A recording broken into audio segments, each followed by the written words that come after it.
रहना है घर में सुरक्षित रहना है, लड़ना है सब झनला मिलके लड़ना है। यूनिसेफ और सीआरए के सहयोग से अरपार रेडियो की प्रस्तुति स्वास्थ्य संकल्प। मुश्किल घड़ी है संगवारी, जन जन के अब जिम्मेदारी। जीवन है अनमोल, कर ले स्वस्थ रहने का संकल्प।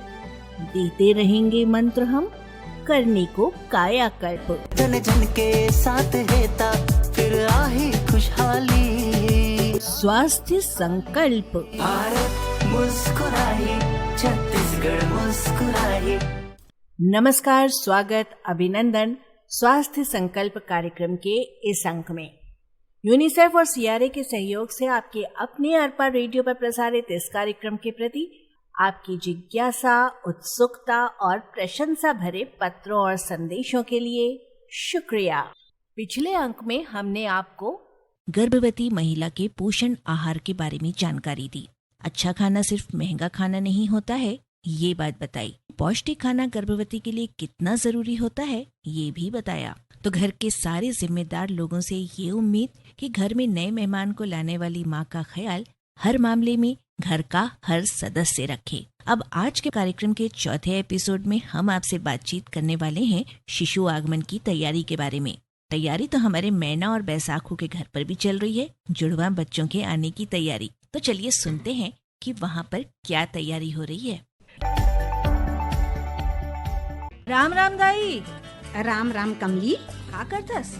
का करहूँ, बंदरिया बन के खूटी में बांध डारे हैं। जेती नचावत है तेती नाचता।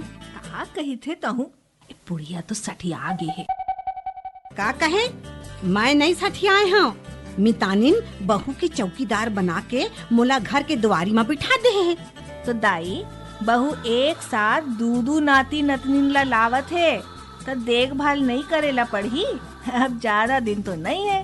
का तैयारी करे हो? गोदड़ी ला बुने हूँ, लंगोटी झबला ला बना डारे हूँ, और सोंठ ला कूट डारे हूँ, हल्दी मसाला ला भूंज के पीसे हूँ, और ताजा गुड़ ला भी रख डारे हूँ। जचकी के समय में ये सब काम आही।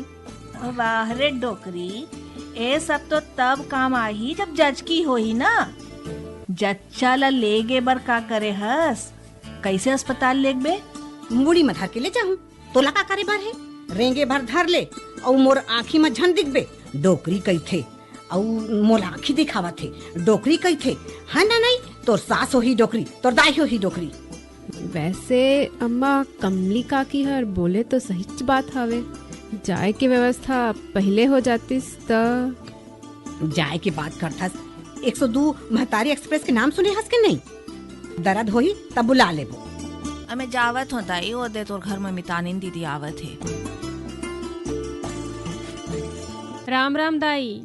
राम राम। सिर्फ नंबर धरेले काम नहीं चलही, एला पहली ले भर्ती करे बर पढ़ी और खून के व्यवस्था करेला पढ़ी। काबर? पेट से है, बीमार थोड़ी है।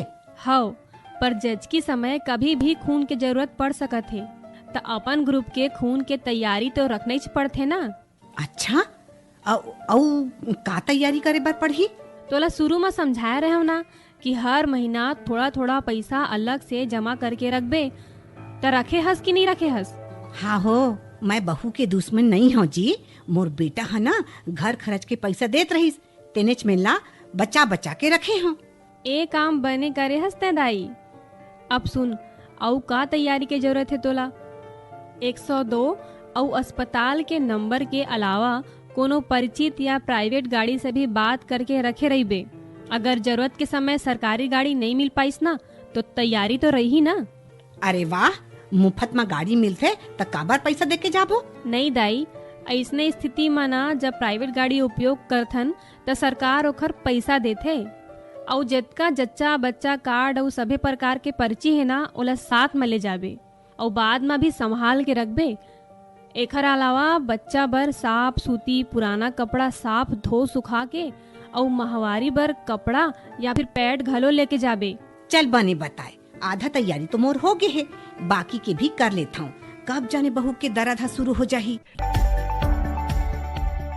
प्रसव के बाद की तैयारी तो घर की बुजुर्ग महिलाएं अक्सर कर लेती हैं, अस्पताल में ले जाने की तैयारी और पैसों को जमा करने के काम में भी अब सक्रियता देखी जाने लगी है गांव-गांव में।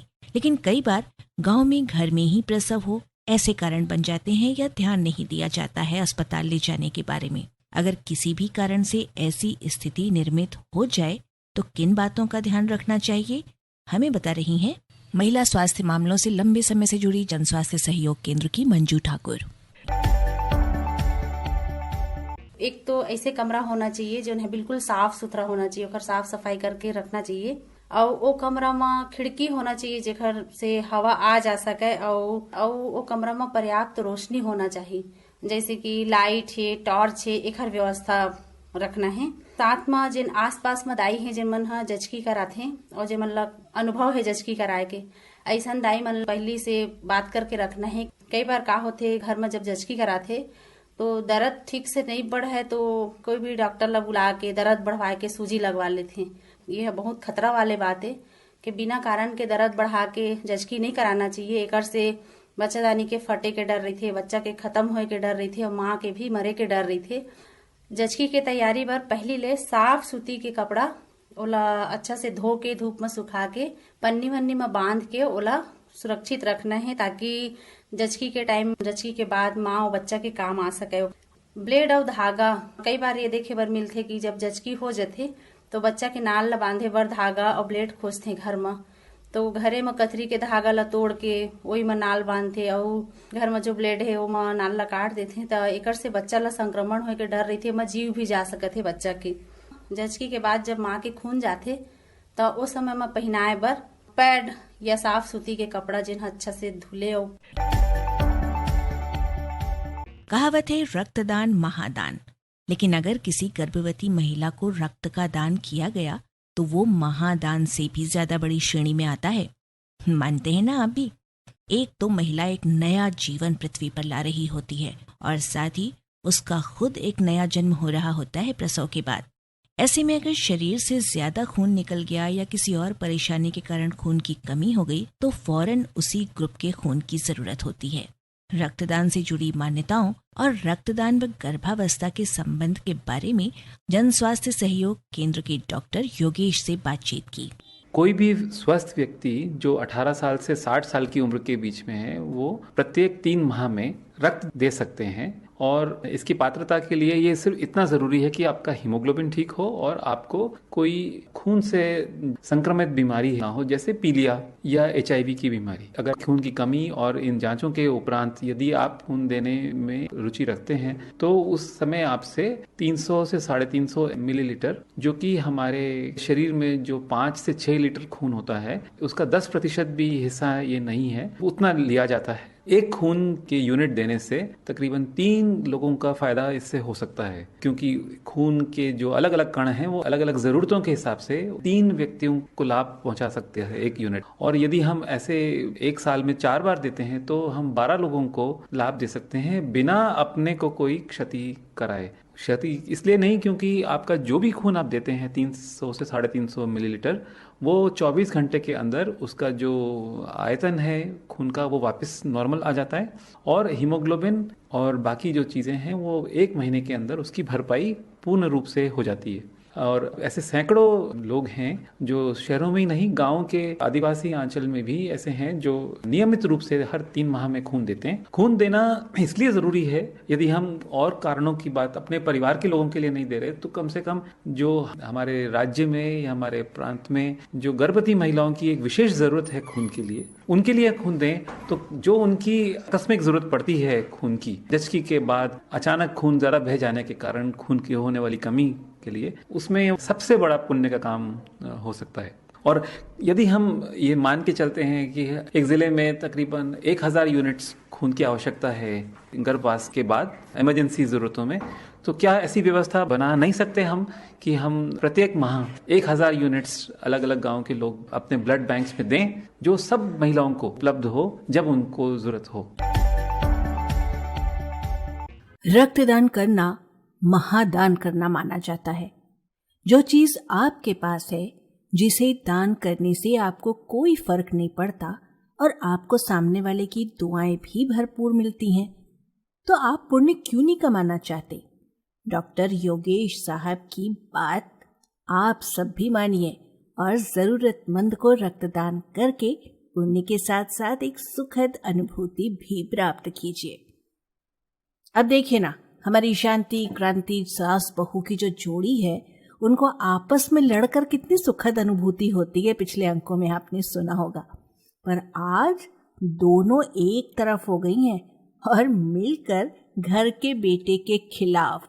सोचिए जरा गुड्डू का क्या हाल हो रहा होगा। सुनिए चलकर, कुछ न्यू कोरोना गाइडलाइंस के बारे में बातें हो रही हैं यहाँ पर।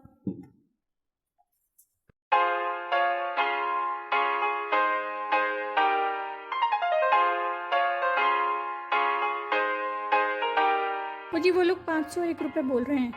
मैंने कहा 101 ले लो तो नहीं मान रहे।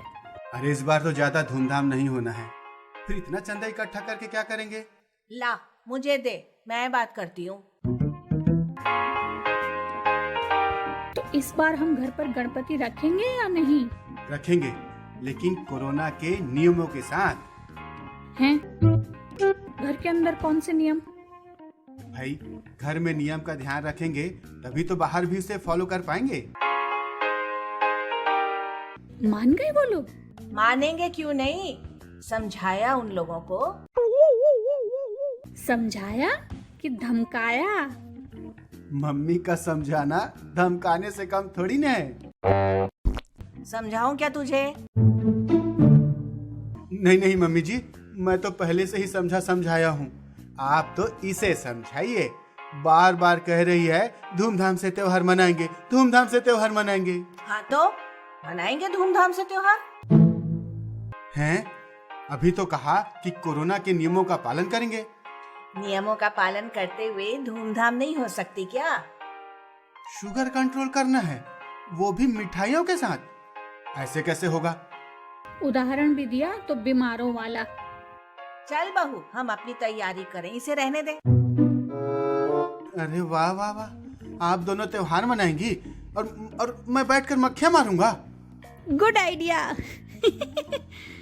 लगता है आप दोनों को कोरोना न्यू नॉर्मल नियमों की जानकारी नहीं है। लगता है आपको त्योहारों में होने वाले उत्साह का अंदाजा नहीं है। उत्साह अपनी जगह और नियम अपनी जगह। हम भी तो वही कह रहे हैं।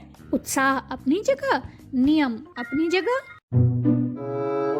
तुम दोनों पागल हो गए हो या मुझे पागल समझ रही हो? समझने की जरूरत है क्या? तू है ही पागल। रुको, ये देखो कोरोना के बाद न्यू नॉर्मल की गाइडलाइन क्या कहती है। त्योहारों के दौरान कोरोना के नियमों का पालन करते हुए उत्सव का आनंद ले। ना उत्साह में कोई कमी हो और ना ही सावधानी में। जी, ना उत्साह में कोई कमी हो न सावधानी में। हाँ, मैं भी तो वही कह रहा था। तू तो सिर्फ सावधानी की बात कर रहा था, जिसमें कोई उत्साह ही नहीं था। तुम लोग मुझे ना शब्दों के जाल में मत फंसाओ। तुम लोगों ने नहीं कहा कि धूमधाम से गणेश चतुर्थी मनाओगे? कहा ना। तो बताओ, कोरोना के नियमों के साथ धूमधाम से ये कैसे संभव है? गणेश चतुर्थी ही नहीं, अब तो हर त्योहार में यही होगा।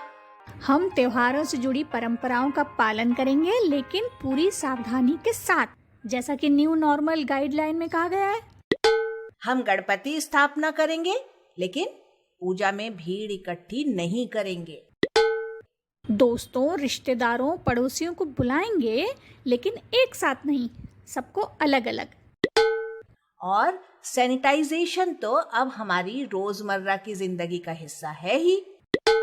गाना बजाना होगा, खाना पीना होगा, लेकिन नियमों के साथ। हाँ, अब समझ गया। तो अब बोलो। क्या? कि मैं पागल हूँ? देखा मम्मी जी, खुद ही कह रही है कि ये पागल है। तुम पागल हो। कोई बात नहीं। तुम कितनी भी पागल रहो, हम तुम्हें हर उत्सव में शामिल करेंगे। तुम क्या सचमुच पागल हो गए हो? एक पागल की संगत में दूसरा पागल हो ही जाता है। देख रही है मम्मी जी इनकी हरकतें। आप ही बताइए मम्मी जी, अभी कौन पागल नजर आ रहा है? यही ना? जब तय हो जाए ना कि तुम दोनों में से कौन ज्यादा पागल है, तो मुझे भी बता देना। मैं और सोनू जा रहे हैं गणपति लेने।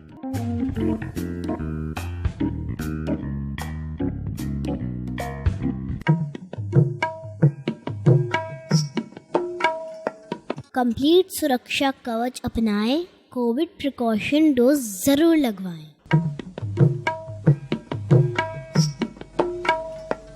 प्रिकॉशन डोज भी लेनी है जरूरी, कोविड से तभी होगी सुरक्षा पूरी।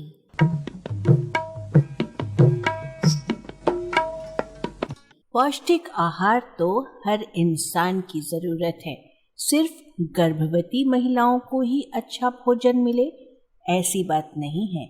किस उम्र के व्यक्ति को, किस उम्र के बच्चे को कितना पौष्टिक आहार में क्या क्या सामग्री लेनी चाहिए, कितनी लेनी चाहिए, ये सब जानना बहुत ज़रूरी है। और इस समय तो पोषण आहार सप्ताह भी चल रहा है। तो बना रहे थाली में नया स्वाद हर बार, आइए बनाएं ऐसा पौष्टिक आहार इस बार।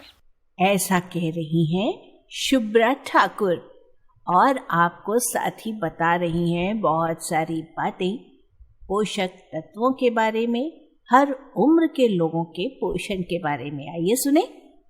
डॉक्टर कहते हैं कि हर उम्र में शरीर को अलग अलग मात्रा में कैलोरीज की ज़रूरत होती है। 10 से 20 वर्ष की उम्र तक बढ़ते बच्चों को ज़्यादा कैलोरी, और अगर हम बात करें कैलोरी की मात्रा की तो करीब 2200 से 3000 तक कैलोरी की ज़रूरत होती है। इसमें से आधी कैलोरी कार्बोहाइड्रेट से और बाकी आधी प्रोटीन और फैट से। इसलिए भोजन की थाली में साबुत अनाज, फल, सब्जियां तो हों, साथ ही दूध, दालें, डेयरी प्रोडक्ट्स जिनमें फैट की मात्रा कम हो वो भी ज़रूरी है। उचित मात्रा में इनका प्रयोग करने से मांसपेशियां मजबूत होती हैं और शारीरिक और मानसिक वृद्धि के लिए भी ये ज़रूरी है। अब आए 21 से 30 वर्ष की उम्र तक, तो इस उम्र के लोगों को प्रोटीन की ज़रूरत कुछ ज़्यादा होती है। इसलिए आधी कैलोरी प्रोटीन से और आधी फैट्स और कार्बोहाइड्रेट से।